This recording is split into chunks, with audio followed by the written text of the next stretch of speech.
Hey friends, Kim from stampingofperfection.com. Thank you so much for joining me today. I have a card I want to share. This is going to end up being a slimline card using a new die I got from Sunny Studio Stamps, and I'm using this cute digi set from Kinda Cute by Patricia Alvarez. And you can get this at her online store. All 6 images come together at kindacutebypatricia.com or in her Etsy store. And here you can see I forgot to turn the camera on before I colored that mouse, and I used N7, N5, N3, N1, and I used some E11 for the pink in the ears. So I'm going to do the owl slowly. I've had a lot of people asking me to show how I'm doing my Copic coloring, and I try to keep it as simple as possible, especially when I'm doing small little images like this. I'll pick 3 or 4 colors to use in my shading. So for the owl, I'll do this in regular time, and then I'll speed up the rest of them. I know you don't want to be here for an hour watching me color things. So for that barn owl, I started with E79, and you can see I went around like under the eyes, along the wings, where they attach to the body, along the bottom of the body, under the eyes, over the eyes, around the brows a little bit, because those were the places that I pictured that might be darkest. So I took my second color, which is E77, and I always go over the color that I just did with the second color, and then I make it a little bit wider. So I go over that previous color to get them to blend together, and then I just make it a little wider and fill it in. So now I've got E74 here, and I'm going over that E77 that I just did, and I'm filling in the whole top part, and then I'm going around the beak, and again I'm going over the E77 around the body parts, and then I'm just going to fill in the rest of the body, or I'm actually widening it out with the E74, and I'm leaving a little spot in the center for my lightest color, which in this case is E71. So I'll go over the E74 that I just did a little bit, and then I'll fill in where I didn't fill in before. And then you just have to let that sit, because those colors will continue blending a while after you've put the ink on the paper. Now, a lot of times when you watch people color, they'll go over images a couple of times. And I do that on big floral images or larger images, but on little images like this, I keep it really simple. I try to just do one time with each color and move on, because on these small images, like you can when the colors start blending, they can actually like bleed out over the line. So for the wings and the brows, I started with the E37, and then I went over that with E35 and made it a little wider. Now I'm going to pull out E34, and since those brows are so small, I'm just going to finish those off with that E34. And I'm going to go over the E35 in the wings and leave a little bit of space for my lightest color. Not very much space, but I'm going to take my lightest color, E31, and fill in the rest of the wings there. So now I'm taking out the R11, and I love this color for like the ears. So I did the ears on the mouse, I did the ears on the cat, and then I did part of the nose on the cow, and also I did the nose on the cat. So I'm going to take the same colors I used on that barn owl. I started with E37, and you can see that I'm trying to like shade the right side of things. I find if I just consistently shade the same side all the time, then things turn out a little bit like they look more consistent together. So I went over the E37 with the E35, and then I used E34, and now I'm filling in the rest of that with E31. And again, I'm only going back here because it didn't feel like it was blending well enough, and I lost some of my dark shadow there. So I'm adding a little bit more of that in because I wanted it to be a little bit darker. But again, I'm very careful on small images like this because that ink can really bleed over. So now I'm taking some E51 and filling in the rest of the nose on the cow. And I'll pull out the rest of my cow color. So I'm going to keep the cow pretty white, actually. I'm using C4. I'm going around the nose, around the tips of the ears, around the bottom of the body, under the little legs. And then I'm taking C3 and going over the top of that. And then I'm using C1 and just going over that a little bit. And it feels like I'm putting a lot of gray in here, I know, but I'm leaving a lot of white, and that cow will actually look white when I'm done. It always surprises me that that happens. So I'm blending this out with C00. I really like C00 to blend out the grays, and I do a lot of flicking at the edges there. And as that sits and blends, it actually blends quite nicely. So I wanted to make the little horns and the hooves a darker color. So I started with a darker C color. I used C7, and now I'm adding a little C5. And you can see there's not a lot of room there. So I'll then go to C3, and I'm just filling it in. That's going to be that. So that'll complete my little cow. So now I can move on, and I'm going to add some of that C1 to those big owl eyes. Like this, one of the things I loved about these digital images were those giant owl eyes and the big nose on that cow. I mean the big giant ears on the mouse. But then I blended that C1 out with the C00 just to give the eyes some dimension, and I only did it on the right hand side of the eyes. Now I'm bringing in two colors of orange, YR14 and YR16, just to give a little orange to the beaks and the feet of those birds. I just think those are super cute, and I'm just using two shades. The YR16 felt a little orange, so I'm adding YR14 over the top of it just to tone it down a little bit. And then I've also pulled out some yellows for that chicken.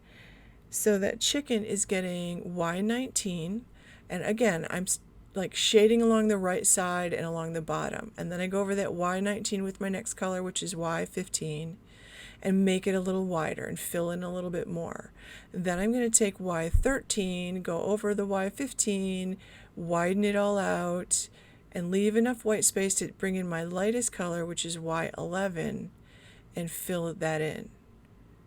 And that's done. I'm not going to fuss with it. I'm going to let that sit and blend together because I always like the way it looks when I let things sit and blend. For this last little owl, I'm using a different set of E's. These are a little bit of sort of a red brown. So these are this is E09. And again, around the right hand side, along the wings where they meet the body, around the eyes, and then I'm bringing in E19 and going over that and just making it a little bit wider. And then you can see I have E08, and I'm doing the same thing, just going over the previous color, making it a little wider, and then I'm filling in with what's going to be my lightest color here, which is E07. And I'll just kind of blend that over the previous color and fill in what I didn't fill in before.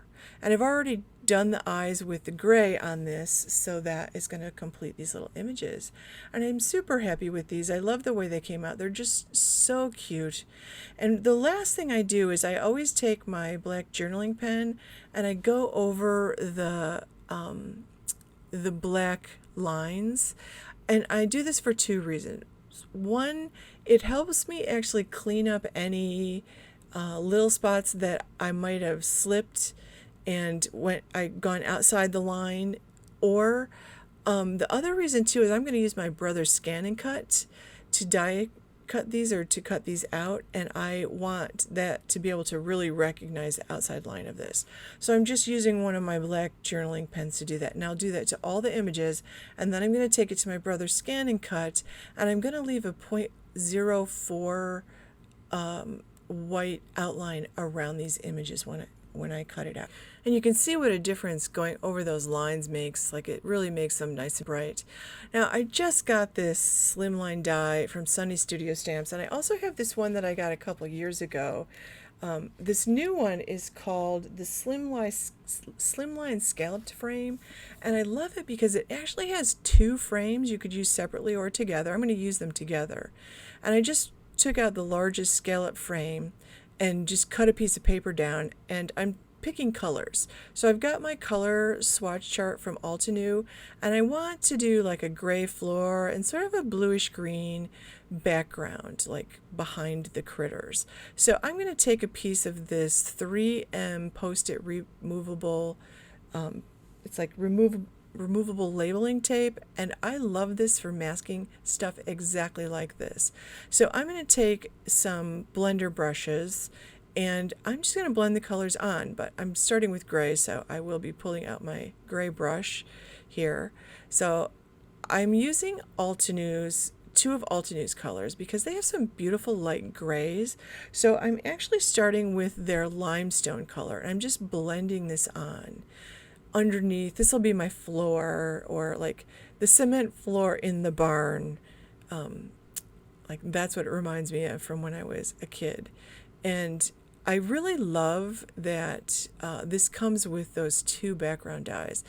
So I'm taking the Silverstone color, which is one shade darker, and I'm going over just the line by the edge of the tape to make that line darker where that like floor essentially is going to meet the wall. It gives it a little bit of dimension. And I'm using that same piece of tape. It doesn't stick as well once you move it down. And you have to be careful, because if you use a darker color than what I use for the floor, that color actually sits on top of that tape, so it's easy to smear. So if you may actually just want to go with a new piece here, I probably should have just done that, or flipped it over the other way. Maybe that would have even been better. But now I'm just going to use one color for the back, and I'm not trying to get it perfectly blended. I want it to be sort of blotchy, and this one is called Dewdrops, and it's a really pretty light blue-green color, and I love this color. Altenew has such pretty colors. And when I'm all done again, I'll go back along that tape line and try to make it just a little bit darker along that tape line. I feel like it sort of gives that line where the wall and the floor meet some dimension, and sort of makes it look like it's like fading in. Now you want to definitely make sure you clean up where you did your ink blending, because I often start off the page and you get it on there. I don't know why I didn't have my Teflon mat down to start, but I'm going to put it down now just so I don't get anything on my project. So I'm going to take the smallest Slimline die there, and I'm going to cut out this background. And I love this background. It's got a little stitched edge around it. It's just great. I'm also going to take a piece of navy blue cardstock, because I really liked the way the navy looked with that Dewdrops color and the gray. So I'm going to die cut that scallop frame, which has dots in the scallop. And this die set came with 4 word dies. It came with congrats, hello, greetings, and thank you. And I love this. I felt like this was a really good value for my money. So I've got everything die cut here, and now I'm just going to put it all together. And I just really like this color combination. I love gray and dark blue together. So I'm very happy with my purchase of this die. I also got a very versatile stamp set that I'm going to be able to use. That I got the two things together because I wanted to make a qualifying purchase, but I felt like I chose two things that I was really going to get a lot of use out of. So I'm just putting double-sided sticky tape. This is that 3/4 inch adhesive from scrapbook.com, and I actually really like this double-sided tape a lot. I think it's perfect for projects like this. Now I'm going to cut down my card base. So I'm going to just trim this paper down, and that is about 3.5 wide. So, and it's about 8.5 long. So I'm cutting this down to 8 3/4, and then I folded it in half and scored it, and then I'll run that through my trimmer and cut it down to 3 3/4. So the card base is, let's see, what does that make it? 7.5. I scored it at 3 3/4, and then it's 8 3/4 inches long. So I'll have some white showing around the edge of that, and I'll be very happy with that. So I always open up my cards, and you want to make sure you have the floor on the bottom toward the opening of the card. But I find it easier to line them up by opening. And then I fussed around with the critters a little bit, and I decided that some of the critters would be flat on the card with that Altenew adhesive, tape runner adhesive, and some of them will be popped up on foam dots. So I fussed with them a bit. I actually tried like evenly spacing them, and I thought that was cute. I actually originally had tried turning the card vertically and putting them vertically, and that was cute. So they were, sort of stacked on top of each other. And I thought that was pretty fun. But I want that hello to fit, so I decided I would put the cat and the mouse in the middle with the hello over the top, and then I'll put the chick and the cow together on one side and the two owls together on the other side, and every other one is popped up on a foam dot and sort of overlapping the one that's down a little bit. So I just thought, I think these are the cutest little creatures. Patricia Alvarez has such a great sense of humor, and it shows up in her art, her digital images, and super fun. She's got all kinds of fall and Halloween images. She's got all kinds of Christmas images. They're just unbelievable. So definitely check her out. So I'm pulling out an old die set that I have from Sunny Studios that I think I got it in like 2018. They called it the comic strip everyday frame or something like that. And it's got a lot of little pieces to it. I pulled out the 2 cloud images, and I cut out 4 clouds, 2 of each size. I'm going to pop those up on foam dots and put them behind the animals on each side of the hello, because I felt like that kind of finished it off nicely. And I just really like those little clouds. Sometimes I will draw them in with my Copics, but this time I thought those little clouds will add just the perfect touch for these little digital images. And I find myself really enjoying the digital images because I can purchase just the images I want. This comes as a whole set of 6 images, and I have to tell you, I'm in love with this Sunny Studios Slimline die set. I feel like it's just a great value because I can use either one of those pieces separately, or I can use them together like I did here. And I really love that they have the little holes in each of the scallops, and that there's that stitch detail around that rectangle one. So I'm going to add a few sequins, and of course you always have to fuss with which sequins you're going to use, at least I do. And, I try out the drops, I try out all kinds of things. I finally settle on the snowflake sequins from Neat and Tangled, one of my favorite go-to ones, along with those drops. But I want it to be a sunny day, and I just want a few sequins for sparkle, so I'm going to add those on. Then that's going to finish off my card, and as I was looking at it, I realized I do want to give a little shadow to those animals. So I pulled out one of my Altenew gray markers, and this would be like C1 really in color there, and I'm just adding a little shadow along underneath. I'm sort of just stippling little dots or a little jagged line under each one of them, just to make them, just to ground them a little bit so they don't look like they're floating in air. And I always like that detail. It always feels like it adds a really nice touch to it. And I think those are the cutest little critters. So I'll put all the links below to Patricia Alvarez's shop, Kinda Cute by Patricia, and to the Sunny Studios dyes that I used here today and the inks and stuff. Because I felt like this was a really good value. Thank you so much for watching. Please give this video a thumbs up. Make sure you subscribe and click that bell to get notifications every time I upload a new video. Thank you for watching.